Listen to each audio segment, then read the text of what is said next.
Of course, we're still keeping a very close eye on the ongoing recovery efforts in Texas following the deadly flash flooding earlier this month as search crews continue their work and families begin the recovery process. Making sure the community has food is so important.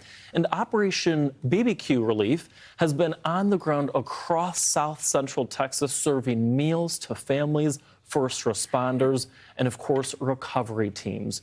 And joining us now is Senior Director of Logistics and Inventory at Operation BBQ Relief, Chris Huggins. Chris, thank you so much for all you've done. From what I understand, you've provided over 40,000 meals to, again, the first responders, to families and those crews that are on the ground.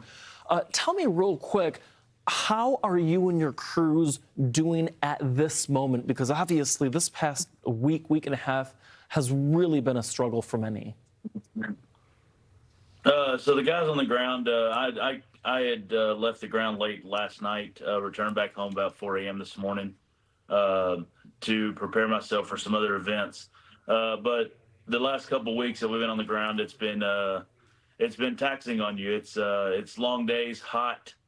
With the weather, with the trying to get food out to these first responders and dealing with flash flood warnings coming, pulling people back off the river, slowing down the efforts and things like that. It made it very difficult, at times to continue those recovery efforts, but also to get these guys taken care of because you're constantly on the move trying to avoid what could be another flood in those river basins.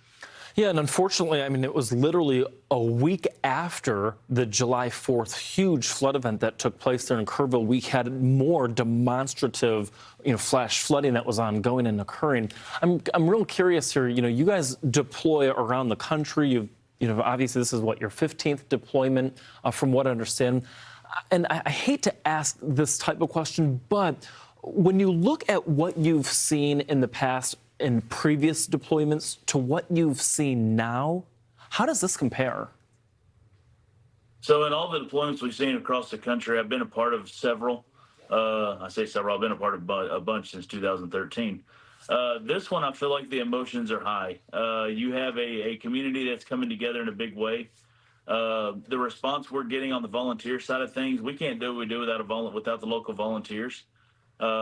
But to see those volunteers come out and they just want to serve their community, they want to make sure that these first responders are taken care of and these first responders and search crews are getting fed, has been great. I mean, it's a great testament to the Texas spirit, and we're just, it's been great to be a part of.